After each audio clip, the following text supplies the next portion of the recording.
at that stage, my mum wasn't, like, she had underlying health issues, but she wasn't, I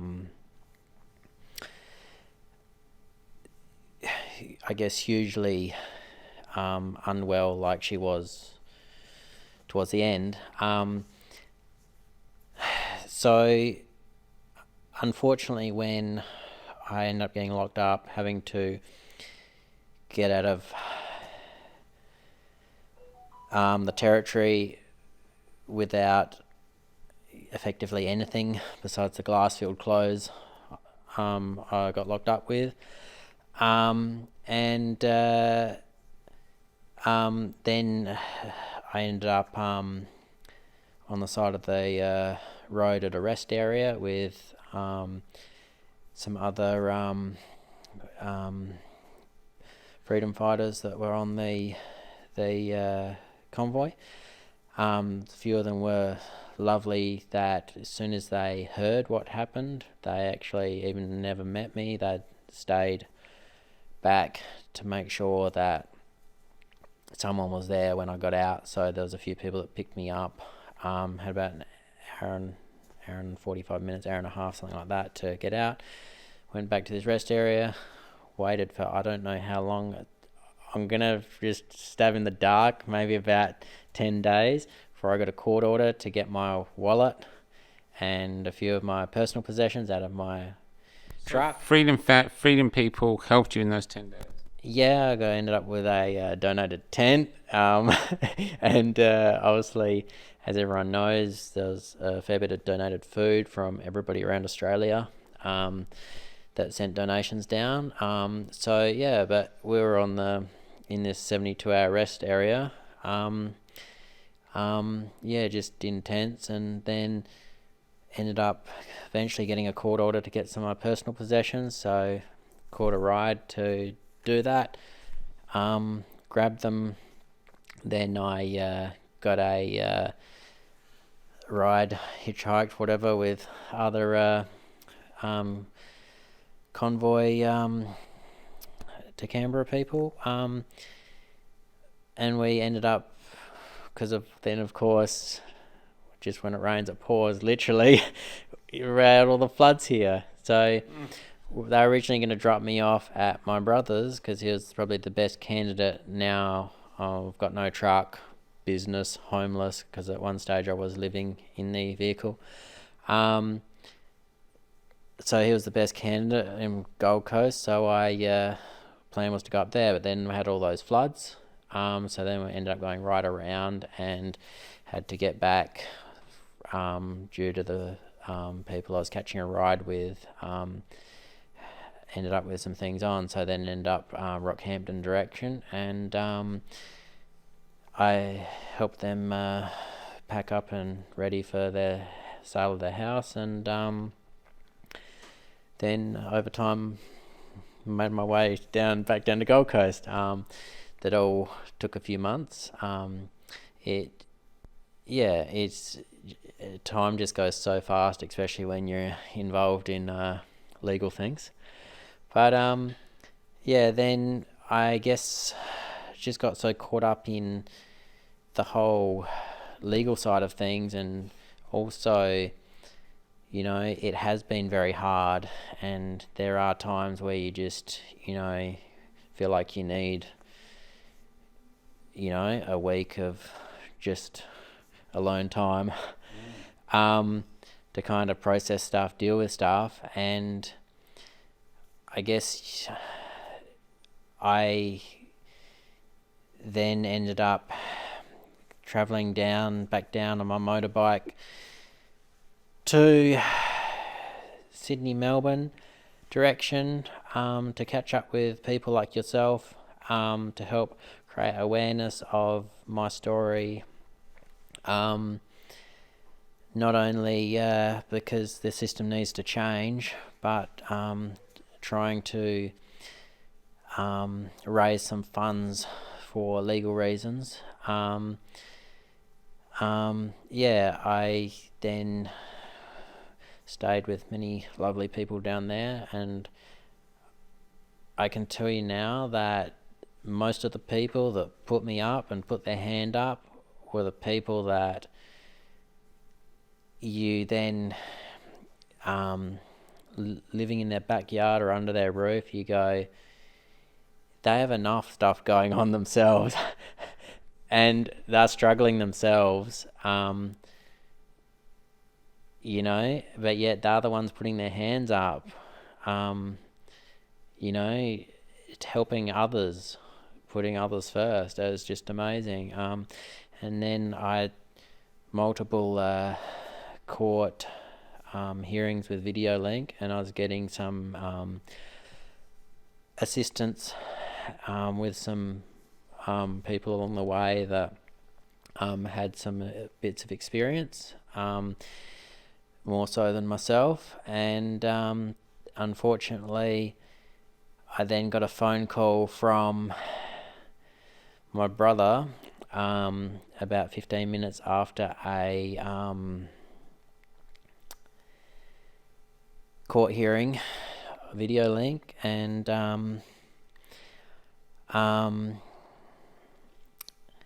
saying that mum had ended up in hospital, and things weren't going well, and basically you need to come down straight away. So I think it was about 2-3 o'clock that I went. Just hopped on my bike. Didn't even get a chance to say see you and thank Catherine Cummings for having me there. Just jumped on the bike and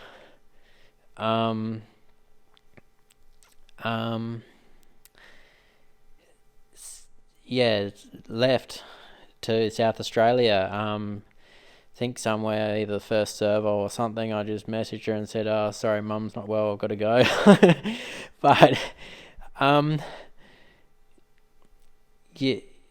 think I got there about midnight something in South Australia, and then midnight, 1 o'clock, depending on, I think there's a bit of time zone difference depending if I'd reset my clock or not.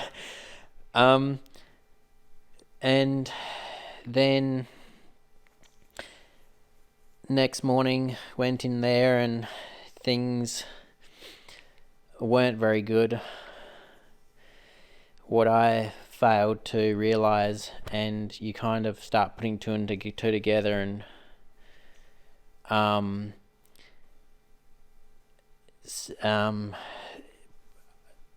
afterwards, and even many months after, you start thinking of things and just realising, that things certainly could have been handled differently in the system.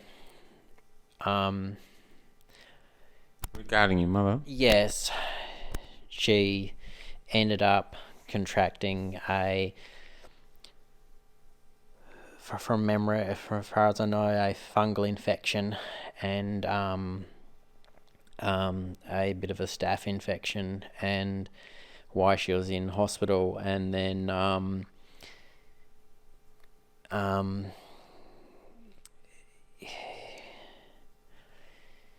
people that the system classes as too hard basket, they will then seem to follow a mindset of not tend to keep up with their intakes and extakes, so like monitoring stuff and so on. And I guess just I feel like that as soon as people then don't have the fluids, don't have the nutrition, they just go downhill suddenly, and then it's pretty much game over. So if you're not in there every hour of the day and basically doing it all yourself effectively, like, it's, all I can say is good luck if you rely on the system to keep your best interest at heart. Was she conscious when you got there? Were you able to talk to her? So,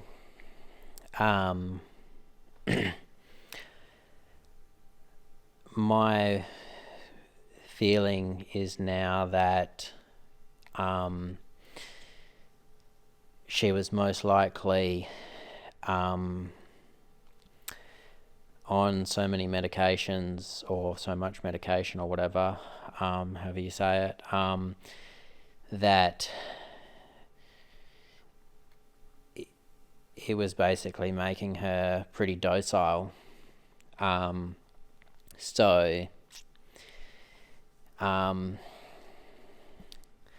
you realize you realize more afterwards, you kind of have this feeling, but you don't want to believe it. You want to believe the system is there to help you, but I guess you find out the hard way. So like from my recollection, when I went in there,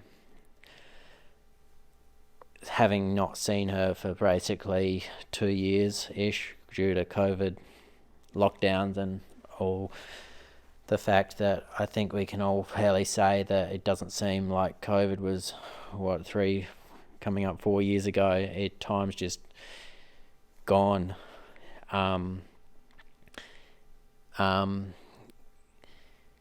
I feel like, that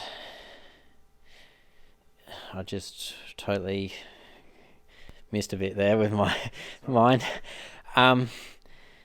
So basically I came in and I was expecting her to go, like eyes open wide, be excited to see me walk in the room, not seeing me for 2 years. And like our family's always been relatively close together, so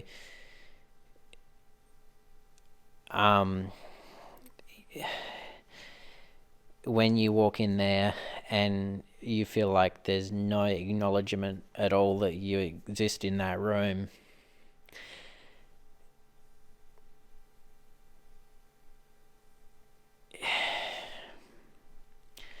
I can't think of any word that comes to mind besides one you might have to bleep. It just is totally fucked.